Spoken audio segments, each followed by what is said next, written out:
집값 상승도 문제지만 서민들을 더 서럽게 만드는 것은 전셋값 오름세일 겁니다. 작년 이맘때부터 오르기 시작한 서울 아파트 전셋값은 지난주까지 56주 연속 상승했습니다. 전망도 밝지 않습니다. 전세 가격은 하락 요인보다 상승 요인이 우세하다는 한국은행의 진단까지 나왔는데요.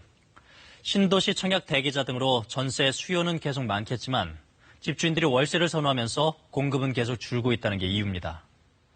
이렇게 전셋값 상승세가 심상치 않은 가운데 정부가 추진해온 임대차 3법에 윤곽이 드러났습니다. 이지훈 기자가 취재했습니다.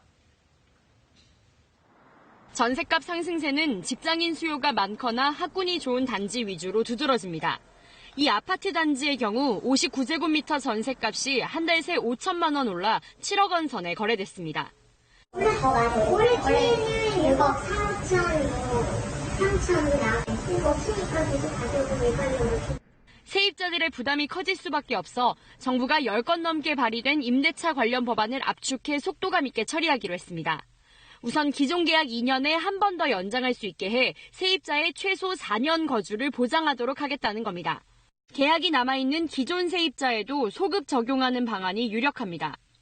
계약을 갱신할 땐 이전 임대료의 5% 안에서 자치단체가 자체적으로 인상폭을 정하도록 합니다. 전월세 상승폭이 큰 서울 등 수도권에선 5%보다 낮은 임대료 상한이 적용될 수 있습니다. 정부는 임대차 3법 시행을 앞두고 전월세 시장이 더 불안해졌다고 보고 빠른 법 통과를 국회에 주문했습니다. 지금도 좀 폭등 조짐이 좀 있어서 지금 빨리 통과시켜 주는 것이 시장에 어떤 시그널을 적절하게 보내는 것이다 이렇게 생각하고 있습니다. 정부는 이와 함께 집주인이 전월세를 났던 집에 직접 들어가 살아야 할 경우 계약 갱신 요구를 거부할 수 있게 하는 등 보완 대책도 마련하기로 했습니다. 하지만 일부 집주인들은 사유재산권 침해라며 여전히 반발하고 있습니다. 또 야당의 반대 목소리도 작지 않아 일주일가량 남은 이번 임시국회에서 처리될 수 있을지는 아직 불투명합니다.